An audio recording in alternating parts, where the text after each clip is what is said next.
ओम हर हर महादेव। आप सभी भक्तजन कैसे हैं? हमको आशा है कि हमारी माता रानी की कृपा से, शिव जी की कृपा से आप सभी लोग अच्छे ही होंगे। आज मैं गंगा माता की कथा सुनाने जा रही हूँ, जो कि आज जो इस कथा को श्रवण करता है उसे शुभ फल की प्राप्ति होगी। आज मैं हरिद्वार की गंगा माता को का आपको दर्शन कराने जा रही हूँ और कथा सुनाने जा रही हूँ। गंगा माता की कथा इस प्रकार है। प्राचीन काल में सगर नाम के एक राजा थे, जो कि इक्ष्वाकु वंश के थे। उनकी दो रानियां थे, केशनी तथा सुमति नामक दो रानियां थी। सुमति के 60,000 तथा केशनी का एक पुत्र था। एक बार राजा सगर ने अश्वमेध यज्ञ किया। यह यज्ञ भंग करने हेतु देवराज इंद्र के राजा द्वारा छोड़े गए घोड़े की चोरी कर कपिल मुनि के आश्रम में बांध दिया। राजा ने यज्ञ के घोड़े की खोज में अपने 60,000 पुत्रों को भेजा। घोड़े को खोजते खोजते सभी पुत्र कपिल मुनि के आश्रम में पहुँचे। वहां घोड़े को बाधा देख करके कपिल मुनि को चोर पाखंडी कहने लगे और उनके लिए अपशब्द कहने लगे। उस समय कपिल मुनि प्रभु ध्यान में मगन थे।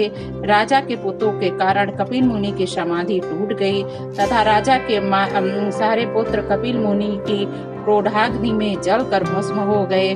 जब वह समय पर भी किसी पुत्र की कोई सूचना नहीं मिली, तो पिता की आज्ञा पाकर अंशुमान अपने भाइयों को खोजता हुआ मुनि के आश्रम में पहुंचा।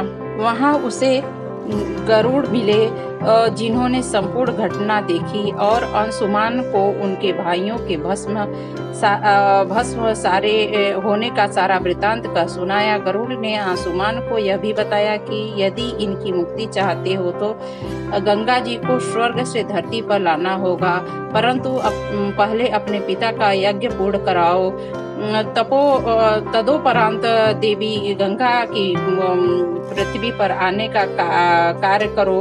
देवी गंगा द्वारा तुम्हारे सभी भाइयों की आत्मा को मुक्ति मिल सकती है। अंशुमान ने घोड़े सहित यज्ञ मंडप में पहुंचकर राजा सगर से सब प्रकार का वृतांत कर सुनाया। अपने भाइयों की आत्मा के शांति के लिए अंशुमान ने देवी गंगा को पृथ्वी पर लाने के लिए तप किया, परंतु असफल रहे। अंशुमान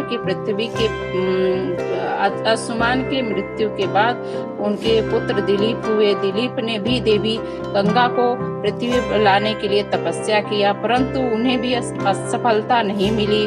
अंत में दिलीप के पुत्र भागीरथी ने ब्रह्मा जी को प्रसन्न करने के लिए गोकर्ण तीर्थ में जाकर कठोर तपस्या की। कई वर्ष बीत जाने पर ब्रह्मा जी ने भागीरथ की तपस्या से प्रसन्न होकर गंगा को पृथ्वी लोक पर लाने के लिए वरदान दिया।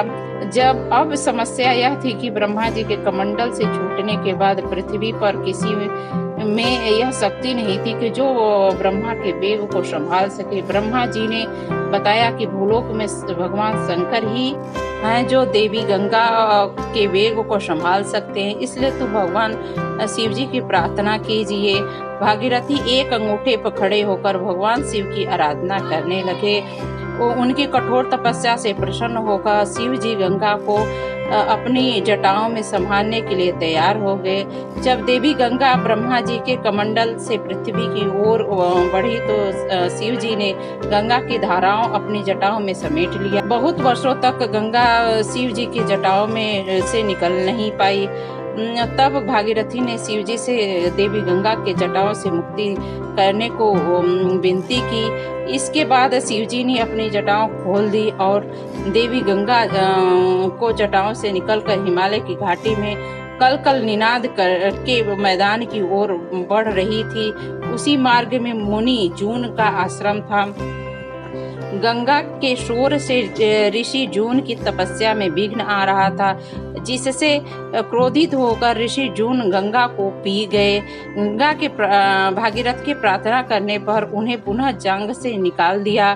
तभी से गंगा को जाह्नवी या जहू पुत्री कहा जाने लगा।